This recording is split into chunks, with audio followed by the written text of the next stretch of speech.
Hey, New City, my name is Cody Villarreal, and today is day 5 of the Blue Collar Gospel. If you are following along on your bookmark, our text today is Mark 2:18 through Mark 3:6. So let me read the text. Why do John's disciples and the disciples of the Pharisees fast, but your disciples do not fast? And Jesus said to them, Can the wedding guests fast while the bridegroom is with them? As long as they have the bridegroom with them, they cannot fast. And he said to them, The Sabbath was made for man, not man for the Sabbath. So the Son of Man is Lord even of the Sabbath.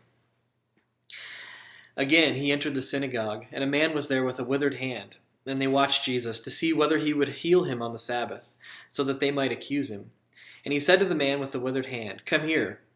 And he said to them, Is it lawful on the Sabbath to do good or to do harm, to save life or to kill? But they were silent, and he looked around at them with anger, grieving at their hardness of heart. And he said to the man, Stretch out your hand.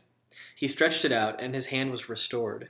The Pharisees went out immediately and held counsel with the Herodians against him, how to destroy him. That's God's word. So as we look today at this passage, there's really three kind of different paragraphs, or three chunks. There's a question about fasting, about the Sabbath, and about healing on the Sabbath. And really what I want to point out is that what we see here is Jesus exercising authority over the Pharisees, and in ways that really only God has the right to exercise authority. And these exercises of authority really pushed their buttons and got them pretty upset with Jesus. So let's take a look really quickly first at fasting. So they question him about fasting. His disciples aren't fasting. And he says, can the wedding guests fast while the bridegroom is with them? If you look kind of in the Old Testament, bridegroom really is significant and was in a few different places used to represent God. And so in a way here, he's making kind of a God claim that Jesus is God. And so while they're with him, why would they fast, right? Because fasting is really for us to draw us closer to God. And they were as close as you can get to God. They lived and walked with him. And then the Sabbath, same thing. Jesus says in verse 27, the Sabbath was made for man, not man for the Sabbath. So the Son of Man himself is Lord even of the Sabbath. And so this would have just blown the minds of the Pharisees, because they would have recognized that he is saying that he is greater than the Sabbath, and even more so, greater than their traditions. Because if you look, Jesus is saying David didn't follow your traditions. He followed the law, but he went in and ate this food that, according to your traditions, he wasn't allowed to do. But he was okay in the sight of God. Because God is over the Sabbath, and the Sabbath is for man. And then the last case here, with the healing on the Sabbath, Jesus is saying, is it lawful? He questions them. Is it lawful for them to do good or to kill, to do harm or to save life? And they were silent. They were silent because he's challenging their ideas of what they're able to do on the Sabbath. Surely healing falls under the category of the law of, he sums up the law as love God and love your neighbor.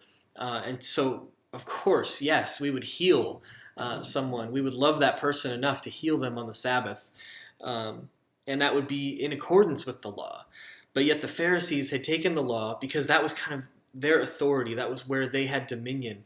And they had infused some other traditions into that, to where anything you did on the Sabbath was against the law according to the Pharisees.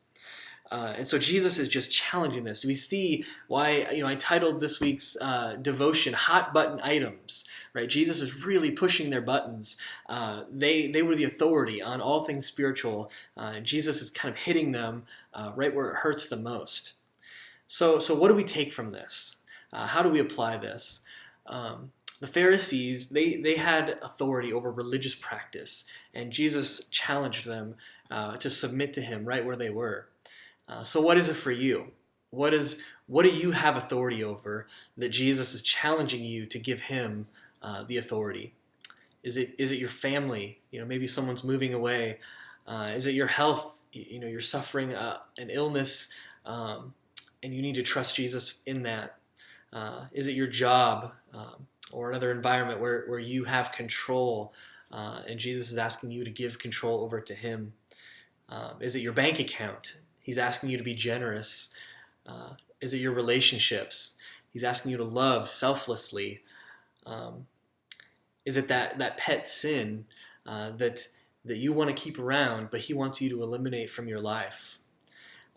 Whatever Jesus is asking you to give control up in that area, we need to do that today. That's my encouragement to you. At New City, we talk about worship being giving God your attention, your affection, and submitting to his authority. So really, as your worship pastor, this is a worship issue. So would you worship him today by submitting to his authority in your life, in whatever area that you sense him pushing on you right now?